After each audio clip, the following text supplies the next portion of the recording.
আজ আমাকে কথা বলতেই হবে ইনশাআল্লাহ, কারণ আগামীতে আবার আপনাদের সাথে দেখা হবে কিনা আমি জানি না। কথা বলতেই হবে। বসেন, কেউ দাঁড়িয়ে থাকবেন না। আমি দেখতে পাচ্ছি বাংলাদেশের ভাগ্য আকাশে উত্তর গগনে কালো মেঘ জমা হয়েছে, ঝড়ের পূর্বাভাস লক্ষ্য করছি। যদি মোকাবেলা করতে না পারেন সক্ষম ভাবে, এমন অন্ধকার গাঢ় কালো অমাবস্যার রাত আসতে পারে যার সুবে সাদেক হওয়া অসম্ভব। সুতরাং আপনারা কি কাপুরুষের মতো কাফের মুশরিকদের গোলামি করে মরতে চান? বিড়ালের মতো 500 বছর বেঁচে থাকার কোনো লাভ নাই। সিংহের মতো 1 ঘন্টা বাঁচতে চাই। আমাদেরকে বলা হয় সাম্প্রদায়িক উস্কানিমূলক কথা নাকি আমি বলি। পত্রপত্রিকা দিছে না তারা? সাম্প্রদায়িক উস্কানি কথা, সাম্প্রদায়িক উস্কানিমূলক কথা বলি। সেই জন্যই বোধহয় শত শত মুসলিম আমাদের কাছে এসে মুসলমান হয়। মানুষে আর বোকা বানানো যাবে না। যাবে কি? আর বোকা বানানো যাবে? তারপর বলছে কি, এরপরে বলছে আমাকে বলছে রাজাকার। শুনে রাখো চট্টগ্রামের লক্ষ লক্ষ জনতা, পার্লামেন্টে যখন আমাকে এই কথা বলা হয়েছিল, আমার পার্লামেন্টের কলিগ জাফরুল্লাহ চৌধুরী সাহেব বসে আছেন এখানে। হ্যাঁ, জাফরুল ইসলাম চৌধুরী বসে আছেন পাশে। প্রধানমন্ত্রী সুদ্ধা, অন্তত 3 শতাধিক পার্লামেন্টের সম্মানিত সদস্যরা সেদিন বসা। 1997 সনের বাজেট বক্তৃতা যখন আমি করতেছিলাম, ডক্টর কুদরতে খোদা, নাম রাখছে কুদরতে খোদা, আসলে গজবে খোদা। এই লোকটি নাস্তিক, ইসলামের চূড়ান্ত দুশমন। তার প্রণীত শিক্ষা ব্যবস্থার যখন সমালোচনা করছিলাম, ট্রেজারি বেঞ্চ থেকে আমাকে বলা হলো রাজাকার।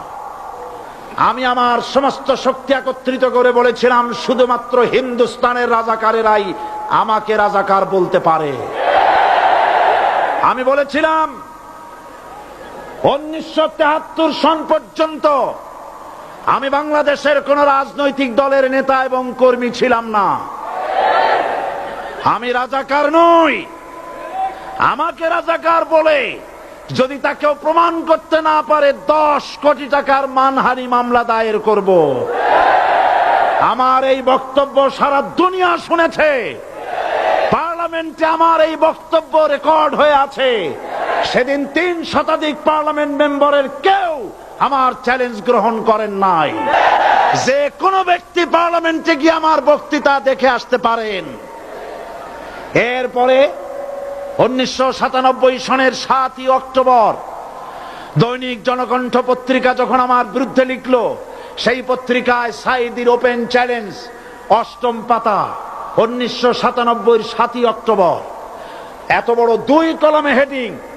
সেখানে আমি বলেছি বাংলাদেশের সকল সাংবাদিক, গোয়েন্দা বিভাগ, বাংলাদেশের সকল বুদ্ধিজীবীকে আমি আমার পিরোজপুরে আমন্ত্রণ করছি। আমার উপস্থিতিতে যদি কেউ প্রমাণ করতে পারে বাংলাদেশের স্বাধীনতা যুদ্ধের বিরুদ্ধে আমার কোনো ভূমিকা ছিল, সজ্ঞানে স্বেচ্ছায় জাতীয় সংসদের সদস্য পদ থেকে পদত্যাগ করব। 3 বছর পার হয়ে গেছে, আজ পর্যন্ত কেউ এই চ্যালেঞ্জের মোকাবেলা করে নাই। সুতরাং আমাকে যারা রাজাকার বলবে তারা পিতৃ পরিচয়হীন অবৈধ সন্তান। 1971 সনের, শোনো মুসলমানেরা, 1971 সনের কোন কাদা সাইদির গায়ে লাগে নাই। আমাকে রাজাকার বলে জনগণ থেকে বিচ্ছিন্ন করবা। জনগণ থেকে আমারে বিচ্ছিন্ন করা যাবে না, কারণ এই জনগণ আমার জন্য আসে না, এই জনগণ আসে আল্লাহর কোরআনের জন্য।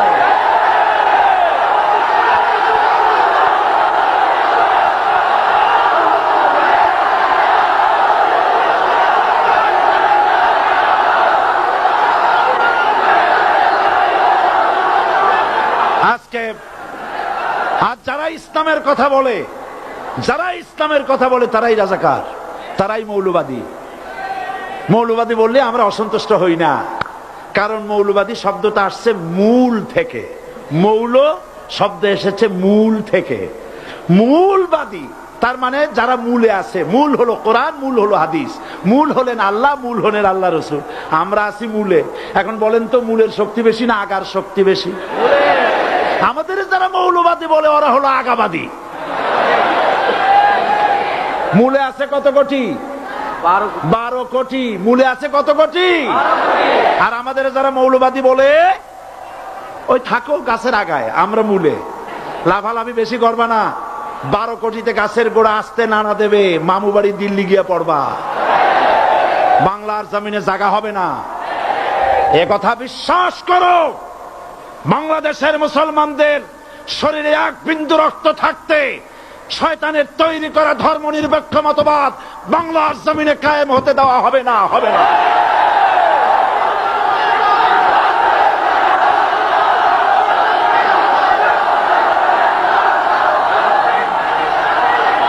রাসূল করিম সাল্লাল্লাহু আলাইহি ওয়াসাল্লাম কোরআন প্রতিষ্ঠার জন্য আন্দোলন করেছিলেন।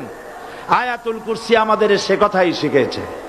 আল্লাহ রাব্বুল আলামিন বলেন, আল্লাহু লা ইলাহা ইল্লা হুয়াল হাইয়ুল কাইয়্যুম। প্রাণ খুলে পড়েন, আল্লাহু লা ইলাহা ইল্লা হুয়াল হাইয়ুল কাইয়্যুম।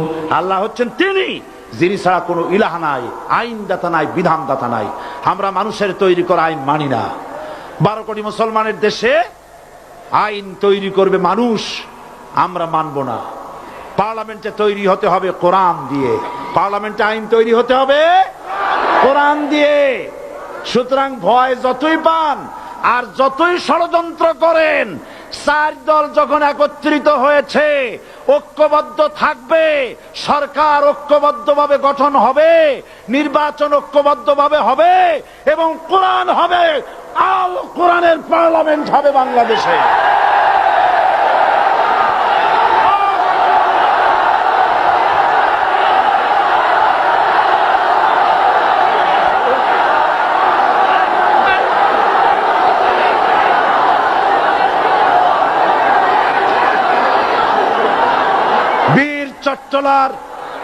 বীর চট্টলার মুসলমানেরা, বীর চট্টলার মুসলমানেরা স্বাধীনতার ঘোষণা এই চট্টগ্রাম থেকে স্বাধীনতার মহান ঘোষক প্রেসিডেন্ট জিয়াউর রহমান সাহেব দিয়েছিলেন। এই চট্টগ্রাম থেকেই ইসলামী রাষ্ট্রের ঘোষণা হবে।